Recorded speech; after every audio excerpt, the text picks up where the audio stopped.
তৃণমূল নেতাদের মদতে তৃণমূলের নেতারা অবৈধভাবে খাল দখল করে বাড়ি তৈরি করার চেষ্টা করছিল। পুলিশকে জানিয়েও কোনো সুরাহা না হওয়ায় মঙ্গলবার নির্মীয়মান ওই বাড়ির সামনে বিক্ষোভ। তারপর নির্মীয়মান বাড়ি ভাঙচুর করার চেষ্টা করে এলাকার ক্ষিপ্ত আদিবাসী সম্প্রদায়ের মানুষেরা।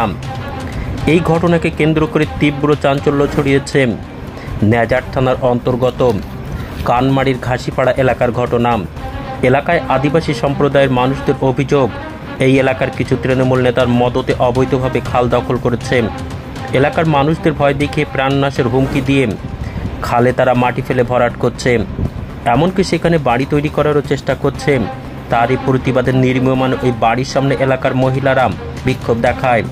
ঘটনাস্থলে নেজার থানার পুলিশ যে বিক্ষোভকারীদের বুঝিয়ে অবরোধ তুলে দেয়।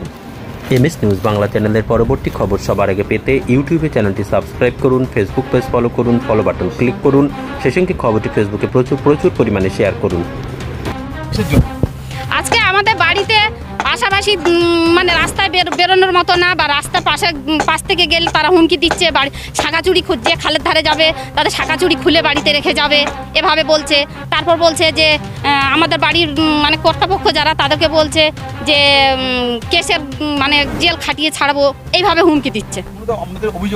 আমাদের অভিযোগ যে এখানে একটা বারোয়ালি জিনিস আর 40 বছর ধরে হচ্ছে।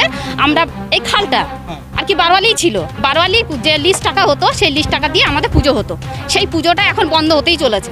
পুজো হলে আমরা জানতেই পাই না যে পুজো হচ্ছে বলে, আমরা জানতে পাই না, যার জন্য আমরা এই সবগুলো হবো কেন।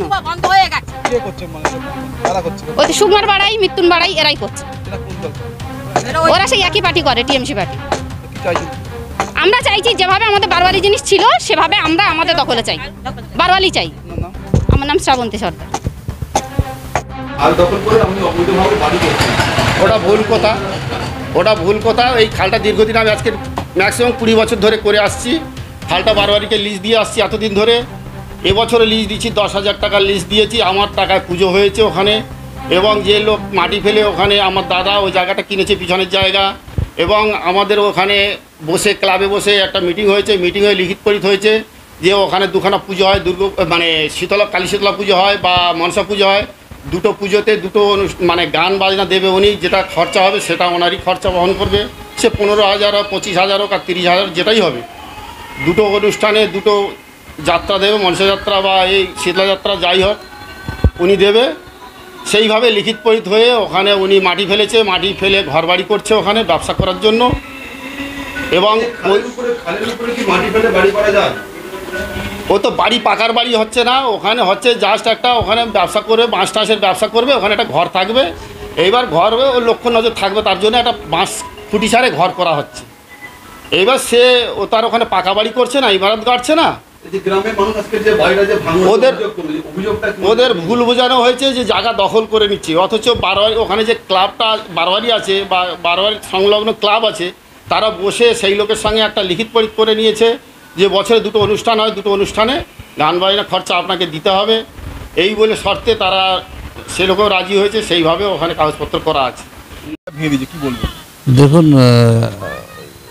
আমার কাছে সেরকম খবর নেই, তবে বিষয়টা খতিয়ে দেখা হচ্ছে। আমি শুনলাম যে এরকম কোনো খাল বা ওই পিডব্লিউডির জায়গা সহ একটা খাল, সেটা কেউ না কেউ দখল করেছে। কী কারণে দখল করেছে, কি কাগজ আছে, এগুলো আমি পুলিশকে বলেছি তদন্ত করার জন্য। এবং সঙ্গে সঙ্গে যদি এরম হয়, তার এখন খাল দখল তো হয় না, পুকুরও দখল হয় না, পুকুর ভরাট হয় না, তো এগুলো তদন্ত করা হবে এবং তদন্ত করে দেখা হবে যে সত্যিটা কী আছে। আমি সেভাবে সংশ্লিষ্ট দপ্তরকে জানাবো যাতে এটা তদন্ত হয়।